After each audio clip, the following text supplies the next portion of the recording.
Vous écoutez Les Secrets de chez nous, un podcast produit par l'Indépendant et proposé par Philippe Congar. Ouvert en mai 2021, sans trop de publicité, le musée Narbovia nous rappelle que Narbonne fut une ville romaine.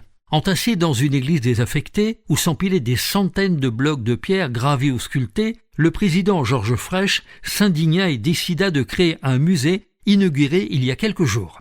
Narbonne a été longtemps capitale de la Gaule transalpine, même si on le voit peu, contrairement à Arles ou Nîmes.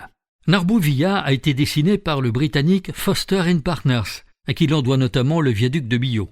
Il a coûté 57 millions d'euros, largement financé par la région Occitanie. Adossé au canal de la Robine, le bâtiment est sobre, de plain-pied, avec un grand coffret posé sur un podium qui le surélève et le protège car le lieu est inondable. À l'intérieur, des blocs de pierre, 760, conservés pendant plus d'un siècle dans l'église Notre-Dame de l'Amourguier.